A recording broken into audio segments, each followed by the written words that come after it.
Emily Matthews with RE/MAX Universal, here to discuss the process of probate in Wisconsin. A little bit about me. I was an ER nurse for more than 20 years, so I'm very familiar with people facing unexpected situations. I got a certificate, certified probate expert. I started in real estate in 2018, and I have a giant list of contractors to help you with any need you might possibly have. Here's the certificate. So what about probate? You found out, or you applied to be the PR, it's been named, approved by the court, and you're it. What do you have to do? What could go wrong? One place to start looking is the Wisconsin state statutes. They're listed there. I know that they could be wordy, but they have very good definitions and explanations of everything. What if there's a lawyer and you get a letter saying that they are going to probate the case? Well, if you're okay with that, that's fine. But if you wanted to probate it yourself, you need to contact a lawyer. Otherwise, they will just go ahead and do that. The most important thing you have to do is communicate. If you are using a lawyer or conferring with a lawyer, ask them what parts or elements are they going to handle versus things that the PR is going to handle. For example, I doubt a lawyer is going to call a locksmith or handle utilities.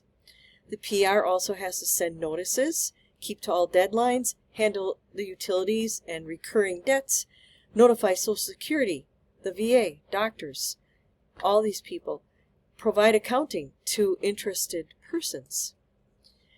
A PR can get into trouble by failing to perform an act or file documents within the time required, by failing to comply within 5 days to any request made by an interested person, by failing to deliver a copy of the account to interested persons, failing to liquidate assets which then, because of the delay, lose value, or even attempting to hide evidence of a will. That would be criminal. I doubt anybody would do that. Here's one little horror story in a book written by Anthony Park. Automatic payments or debits were set up by the decedent. The PR did not know about one of the debits and therefore was unable to cancel it because they didn't know about it.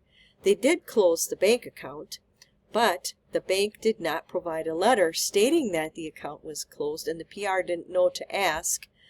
Then the bank reopened a zombie account and kept doing the debits. So, rhetorical question, most people do want to confer with a lawyer at least once. So what about the real estate? There are options on what to do with a house. Or perhaps the decedent had more than one property. Well, the heirs may decide to keep the house or houses as rentals. You want to form an LLC or whatever your tax person tells you to do, clean and upgrade it enough to attract tenants, decide how you're going to rent it. Are you going to rent it short-term, furnished, mid-term furnished, or long-term unfurnished? You can use online apps or even a property management company to manage it. And I personally never use a lease. I use a month-to-month rental agreement because it's easier to get tenants out. Another option could be that one of the heirs wants to buy everyone else out. If that's you, remind everyone else that once you've bought it, it's yours, so they don't feel entitled to keep on trying to make decisions. In this case, you would most likely want to get it appraised, so there's agreement on all parties as to what the value is and what part you have to pay everyone. You have to know what all the estate debts are, because sometimes the debts could equal the value of the property, and it might not be possible to just buy out people. You might have to buy the house outright, the full price.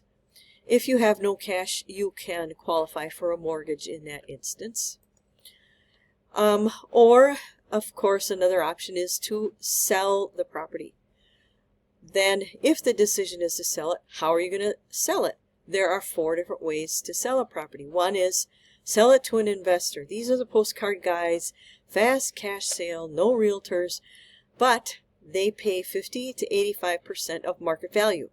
Remember that agents also have investors, and you might get a bit more if you go with an investor that will use an agent.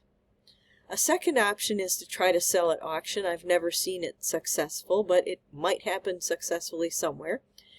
A third option is to list it with an agent and sell it as is. This means you're going to get an as-is price, which is not going to be as much as if the house was fixed up. But you could get a faster sale and possible buyer competition. Of course, the key is to price it right. The fourth option is to clean it out, make some minor upgrades, then list it for more and sell it for more. This does take more time, and some people just don't want to do that. The process when you're selling is, again, determine if you need an appraisal prior to listing it. This will avoid arguments. If there are 7 people and they come up with 7 different prices, it's much easier to get an appraiser and then tell the agent, this is what it appraised for, this is what we want to list it for. You want to decide how you're going to sell it, which of the 4 ways. Decide if you want a pre-sale home inspection to give to buyers. There are pros and cons to this idea. If repairs are going to be made, then they can be paid at closing out of funds received, before closing out of funds in the estate, or through escrow after closing. For example, if a new septic system was needed and it's winter, you have to escrow for the septic to be repaired in the summer. Pricing is all important. If the property isn't selling, it is a price issue. The market always talks, and we would be well advised to listen to what it says. Other considerations with the real estate is you might need to have a clean out or an estate sale even if you are selling as is. Anything that you think might be valuable, you might want to get appraised, and certainly move them out of a vacant house. You might need a cleaning service, junk service, yard or snow services, contractors to paint or do minor repairs if you want to get top dollar. Sometimes even if you want to sell it at all. You have to communicate, collaborate, and consult with all the heirs, but remember, as a PR, your responsibility is you have a fiduciary duty to the estate if they're pressuring you about something, and in this case, you might want to use a probate lawyer to help settle things down. You also might need self-storage for big items like cars or giant furniture. Random tips. There are 2 different types of probate in Wisconsin. One is formal, and that is through a court, before a judge, lawyers involved, everything. Informal is also allowed, and you have to ask the county register in probate if it will apply in your case. Sometimes the county register will say, no, it has to be formal, and then that's what has to happen. And by the way, informal probate does not always necessarily mean no lawyer. It's a nice idea to get a stamp made saying deceased returned to sender, get all mail forwarded to you, and then stamp and return the mail. Facebook provides a form to report a death. With emails, Yahoo accounts, and Google requires you to contact them unless you have an inactive account manager set up, which I have. Another tip is do not give away any kind of personal items or pay any bills right away. Talk to a lawyer first. Personal items could be some knickknacks or something. Maybe none of them are worth anything except one, and that one's worth $5,000 and you don't know because you didn't get it appraised. That kind of thing could be problematic. If the deceased was a veteran, you want to contact the county VA or the county VSO. Many benefits are available to veterans. For example, you can get a burial flag, you can get a VFW salute. Sometimes you can request burial in a VA graveyard, things like that.